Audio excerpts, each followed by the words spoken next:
I assess the power of the will by how much resistance, pain, torture it endures and knows how to turn to its advantage. I do not account the evil and painful character of existence a reproach to it, but hope rather that it will one day be more evil and more painful than hitherto.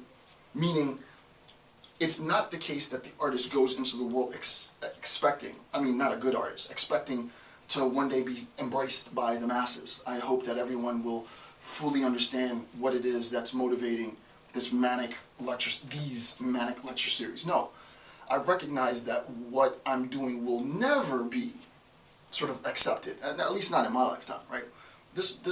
There won't be an appreciation of this.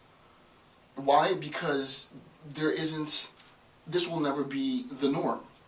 This will never be the norm, right? The norm will be pay to play. That will be the norm. This is an exception to the norm. And as such, if it became the norm, I would probably bow out and do something else. The whole idea of participating, what interests the artist, is the fact that it is the exception to the norm, right? The artist doesn't want to be part of the mainstream, right? The artist doesn't want to be part of the mediocre, of the mass. The artist specifically positions and posits the work outside of, even maybe above, the mediocre, right?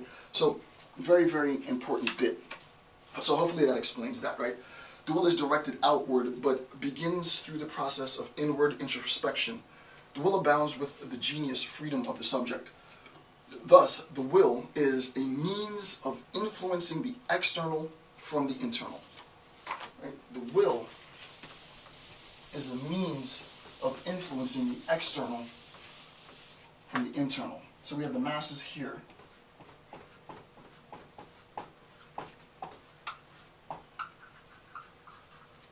And we have the artist here.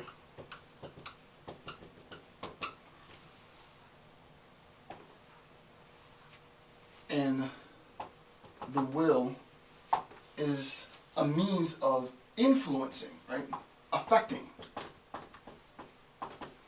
It's a means of affecting the masses, if you will, right? And oops, I don't need this anymore.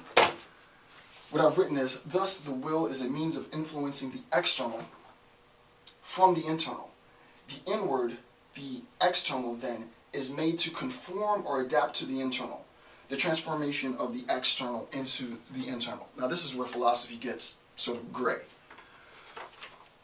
Insofar as the artist effectively influences the external. So this will be external, and this will be sort of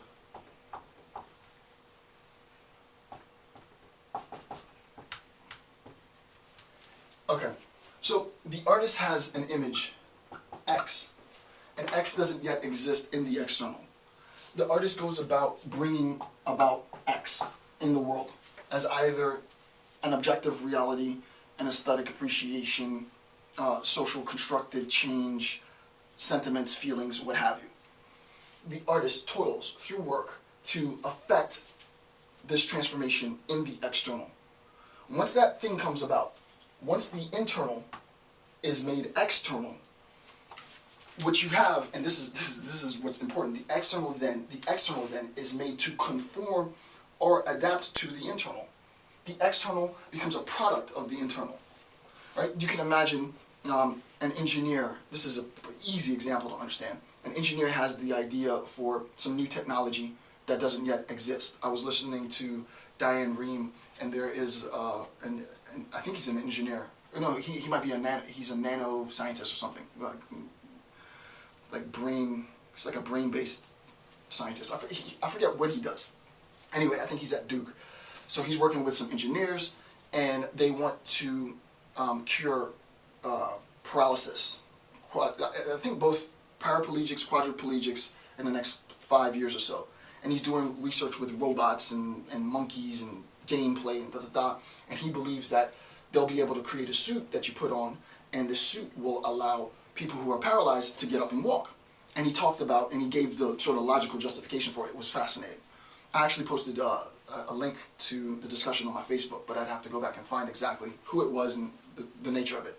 what's important to this, what's relevant to discussion, is that he, as an individual, had and has this idea in his mind before it came into existence.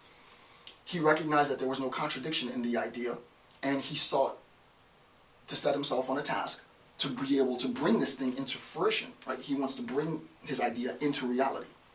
Okay, makes sense, right? That's how that works with respect to objective things, physical stuff. It's no different with respect to the infusion into the social of subjective experience, right? Subjectively speaking, though these lecture series are, in a sense, objective, it really is virtual. The product that's created is wholly virtual, right? The lecture series is virtual. The PDFs are virtual. You can make the PDFs physical by turning them into paper. You can make the videos physical by turning them into DVDs, but the way that I present it to the community of consumers is both virtual products. PDF as virtual, videos, virtual videos as virtual. The product that I've created and that other artists create infuses and informs the social, right? The social is transformed by the consumption of the product, right? So that the internal is made external, and then the masses have something that they can consume. The consumption of this product, the internal made external, and then it's there for the masses to consume. The masses then, individuals then, can transform. This is how transformation goes about. Individuals can then have an idea, so that this is the transmission of a very long, drawn out, super complex idea, which is why it's taking me a year to do the book. But the idea is, once it's out there, once it's recognized as concept, just like it's recognized as thing in the world, it is consumable. It can be digested. And then we can transform individuals who otherwise didn't have the idea. Hey, I don't know how to think like that. Why don't you watch this video? Oh, I'll watch that video. Bam, now I have the idea. Right? So this is what Nietzsche is saying, right? The will as effective. The will of the artist is effective in influencing, transforming social discourse. Why? Because the internal subjective experience of the artist is posited within objective reality and then consumable by the masses. Now you understand why the establishment wants to regulate.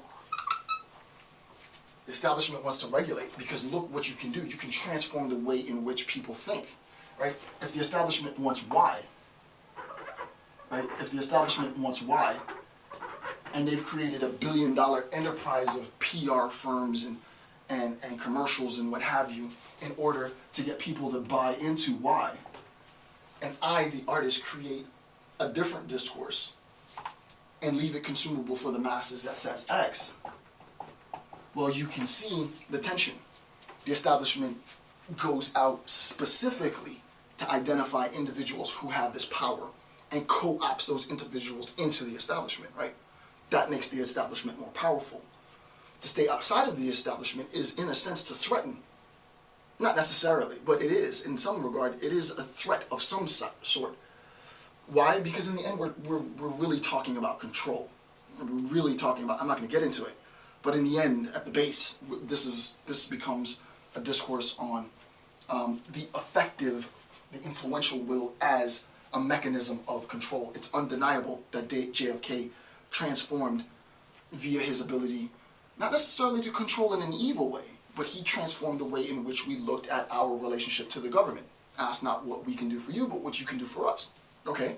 It's a pretty ballsy move. MLK transformed the way in which we looked at social justice by saying, listen, it's not about whether or not the act is legal or illegal. It's about whether or not the act is moral or immoral. Right? So don't worry about breaking the law, because there's a higher law. Wow, that caught on. Mahatma Gandhi transformed, and so on, and so on, and so on, and so on, and so on. Right? So you can see that the establishment, what I said earlier, not what I said, what Nietzsche said earlier, Nietzsche says that the establishment is always going to look at the ability of the actor/artist as a threat to its hegemonized power and will